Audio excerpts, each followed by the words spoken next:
Welcome back to the More Than Transgender podcast series, Soundtrack of My Life. This episode is dedicated to the one and only Tina Turner. My first recollection of Tina was unsure from watching one of the old school variety shows. I can't remember which one, but do remember that voice, those legs, and the stage presence.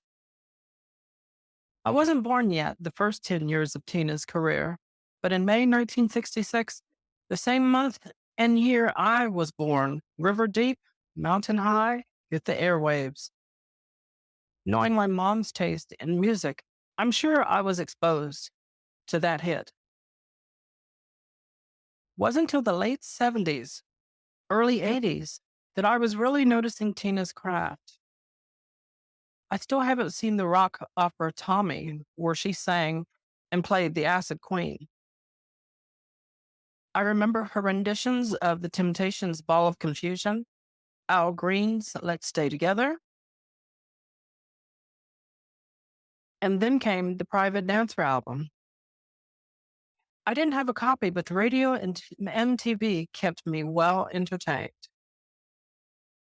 I was amazed beyond belief. She's how old? Was always the number one question asked about Tina Turner. Her talents and career were definitely inspirations for me.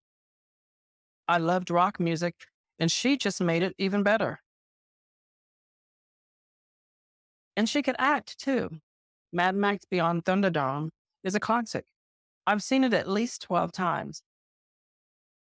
In 1984, the same year I graduated high school, her multi platinum album, Private Dancer, made music history.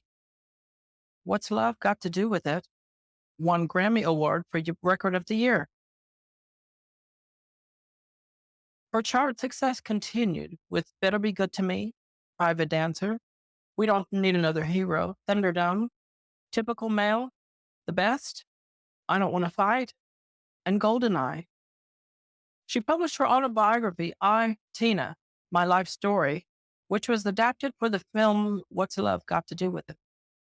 Such a powerful film it was.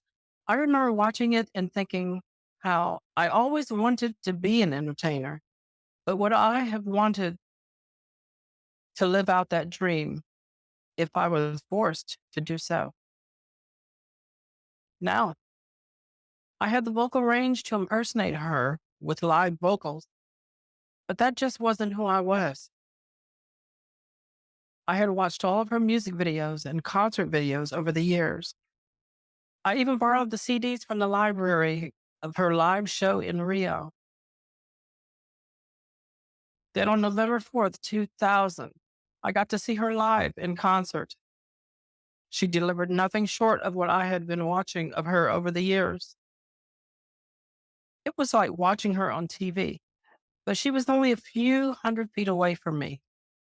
And Joe Cocker opened the show. Talk about mind blown. On May 24th, 2023, Tina Turner passed at her home in Switzerland at the age of 83 from natural causes. She was and will always be one example of measuring my endeavors at every age as I grow older. And Tina, to me, you will always be simply the best.